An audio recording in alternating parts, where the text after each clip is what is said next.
Dave Weinberg, longtime beat writer for the Press of Atlantic City, who writes his Wednesday column, Doug Pederson should be the coach of the year, Dave.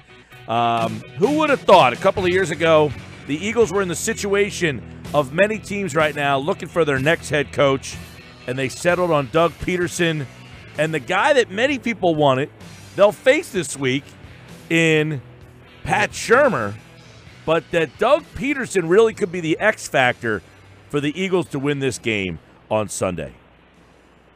Yeah, I mean, even like you were mentioning, when they got rid of Chip Kelly, Doug definitely wasn't their first choice. I personally thought that Shurmur should have gotten the job, honestly. But they had Adam Gase was the hot name. Ben McAdoo, we saw how that turned out in New York. So, sometimes things work out for a reason. And the fact that Doug was kind of the last man standing, but he certainly made the most of his opportunity, and now he's got him one win away from getting to the Super Bowl. Yeah, how about, I really thought the difference in the game on Sunday was Doug outcoached Dan Quinn. Yeah, I agree with you there. Yep. Especially that one play to Aguilar, that inside counter, that was just, that took everybody by surprise. Nobody was expecting that. Hadn't seen it all season, and Doug knew the perfect situation to let it out, and reeled off 20, 30 yards, and set them up for I think that was when they scored their touchdown. So, I thought the whole game long, I thought Doug did a really good job of just managing the game plan, keeping Nick from putting him in situations where he's not going to make too many mistakes. And, overall, I thought he did a really good job on the sideline. You write that he should win the Coach of the Year and that he's a big reason why that they're here, if not the biggest reason here. What are some of the things that Doug has done that have impressed you and that have contributed to him potentially being the Coach of the Year?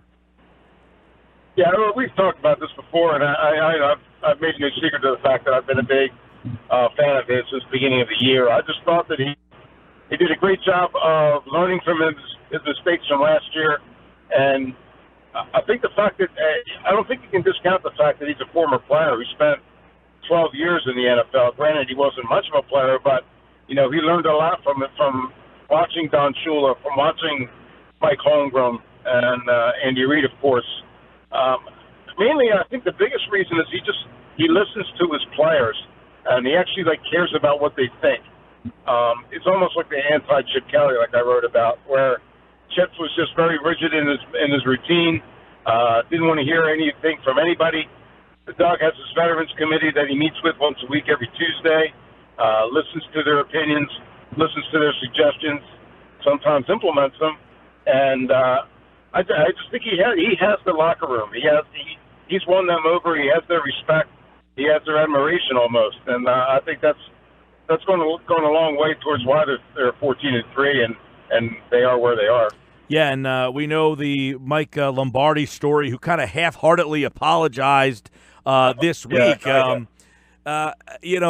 It's funny because Doug just seems to kind of roll with the punches. That story never seemed to kind of bother him or anything, but you wonder how much behind closed doors, that he is fueled by a lot of the outside criticism of, number one, not being the first choice of the Eagles, and number two, not being, on the tip of people's tongue when they talk about why this team is where they are. A lot of it was Carson Wentz, and that was part of this whole underdog thing that maybe even the coach is a part of.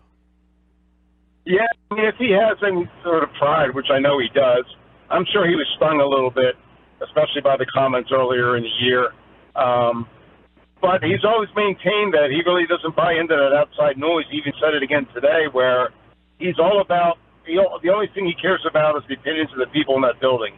And as long as Jeffrey Lurie has his back, Howie Roseman, Joe Douglas, and the players especially, and his assistants, then he really has no problem with what other people think. I mean, and that's been proven by the way they played this year. He just doesn't let those kind of criticisms really get to him. I think, like I said, all he cares about is what the people around him think. Dave, looking at Nick Foles last week, especially in the second half, he seemed to start looking a lot more comfortable and looking a lot more like an NFL quarterback that can play.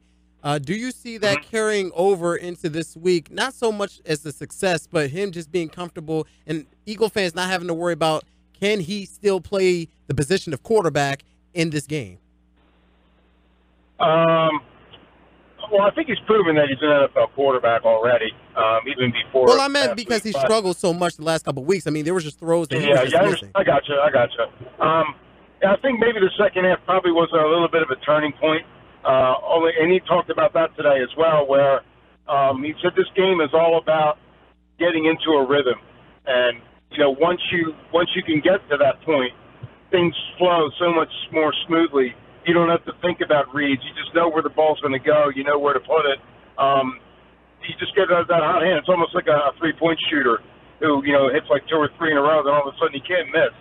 Well, same thing with a quarterback. He's just that way where the game slows down. You get more confidence. Everybody gets confidence around you, and things start to move a little bit better. And I think the way they showed that in the second half, and I think there's a really good chance that it could carry over for Sunday too.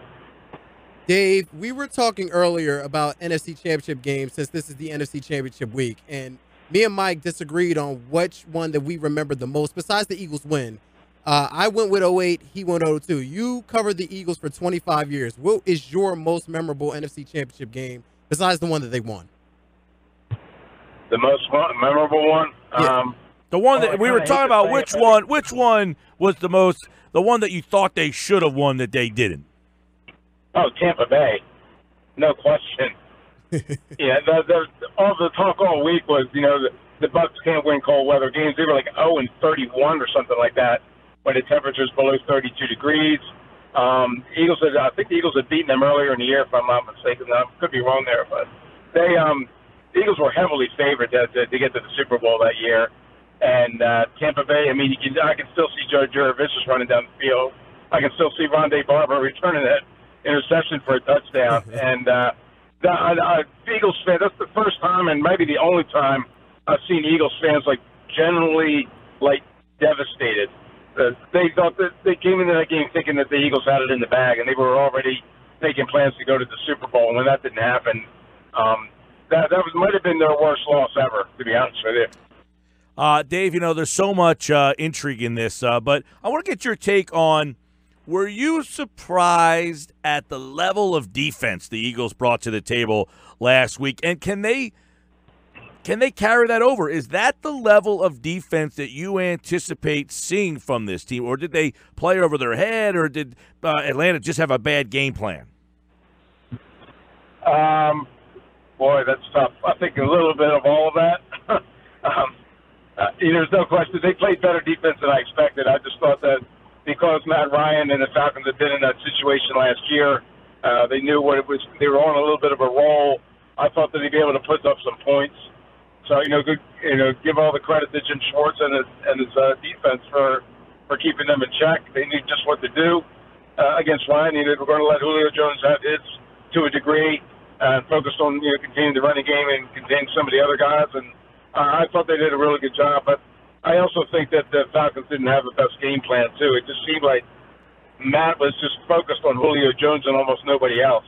He was just determined to feed him the ball as much as he could. Mm-hmm. And, it still almost turned out well for them. I mean, they got to the 2-yard line. But, I just think the Eagles defense played a little better than I expected, and the Falcons offense played a little worse than I expected. Yeah, and the guy really, Dave, Fletcher Cox, we talked about him a lot. He's got to step up.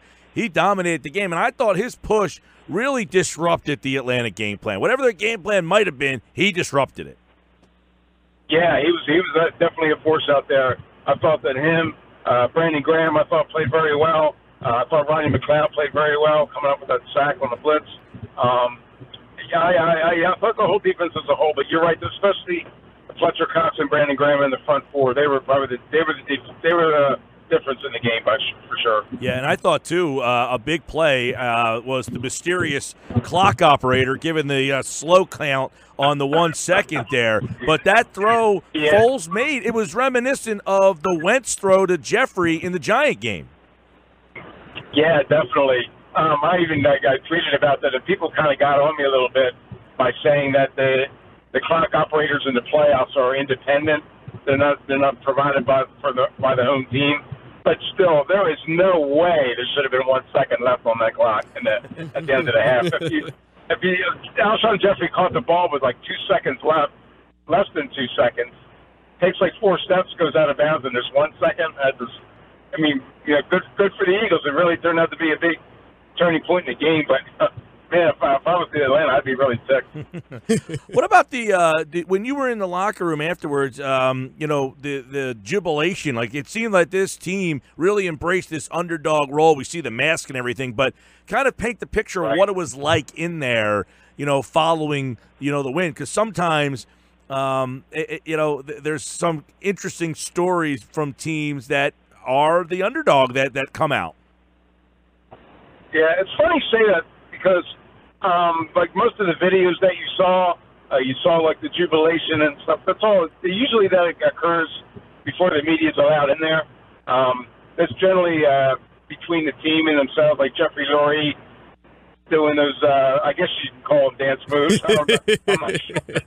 But that stuff, and then the dog mask and stuff. Well, Chris Long did the dog mask interviews with the mask on, but the raw emotion, the raw joy that guys experience after wins is generally reserved just for the team. They're kind of like calmed down by the time we get in there, although there are guys who are just emotional by nature, and they're not afraid to express themselves. But it was a pretty jubilant locker room. I mean, they were obviously very excited to be advancing to the next round. But like I said, the real excitement came before they opened those doors to the media. Dave, how confident do you feel that the team is going into this week against? I mean, the Minnesota Vikings. Let's be honest. I mean, they've been one of the best teams in the NFL this year, especially with that defense. Especially Absolutely. Now. So, I mean, going against the Vikings, even at home now, that everything's on the line. How confident is this team? It's kind of funny. It depends on which side of the ball you're talking to.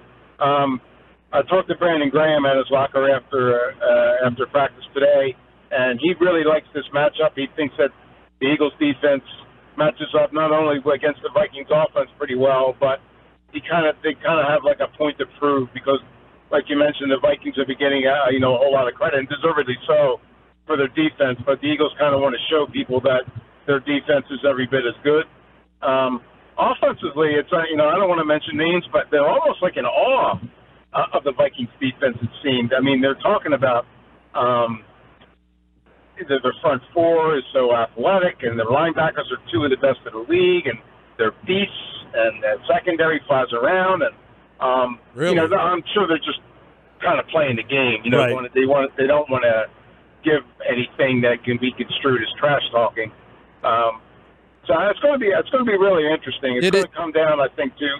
So I think both teams are they're very similar in terms of their defensive talent and the quarterback position as well. Dan, did it sound more like, they were in awe of the defense, or was it just more like, we know that we have a great test ahead of us, but we're confident still in our abilities? Yeah, I think it was more of that, more of the latter. They recognized the opportunity in front of them. They definitely realized that the Vikings are there for a reason as well. I think it was more just of a respect factor more than an intimidation factor. I probably shouldn't have said all. That's probably taking it too far. I think they're more, like I said, there's a healthy respect there for both teams, I think. And, Mike Zimmer was the same way talking about the Eagles team. He was very complimentary about what they bring to the table as well. Dave, last week when you were on, you were pretty emphatic that after being in the locker room, you felt the Eagles were going to win no matter who they played. Do you have a similar feeling after being in the locker room today? I'm not as confident. As a matter of fact, I'm picking the Vikings to win on Sunday. Oh, Dave. 3-0 versus the Vikings all time in the playoffs. The last time they played in 08. I'm going to catch grief, but I just got to go with my gut feeling here. And after what happened with the Saints, I just almost feel like they're just destined to be that team that's the first team to play at home in the Super Bowl. Which is interesting because the last 5 playoff teams to win on the final play have all lost their next game.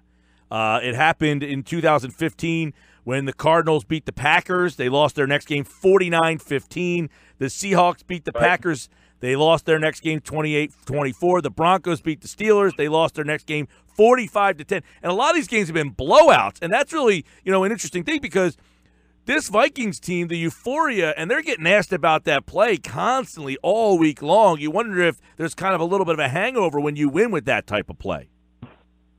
Yeah, there can be. I'm sure. Like you said, the euphoria, everybody's asking them about it.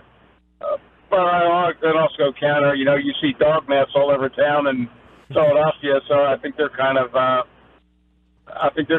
doing almost the same thing. I don't really have like a good reason for why I'm picking them. To be honest with you, I'm just going with my gut here, and I just think that Vikings defense is so good, and I just have a feeling they're going to force a turnover or two.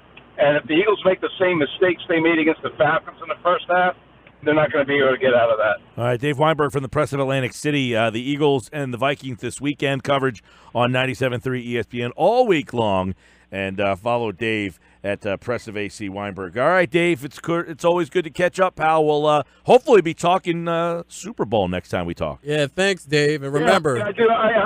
For Eagles fans' sake, I hope I'm wrong. They've been waiting a long time for this, and, I'll be they certainly deserve that. To be able to see their team get to a Super Bowl and win it finally. So, but yeah, I'm hoping maybe I'll be making that trip to Minnesota after all. Who knows? Well, hopefully we're on the same flight. We'll talk later, pal. Okay. Dave Weinberg, everybody from the Press of Atlantic City.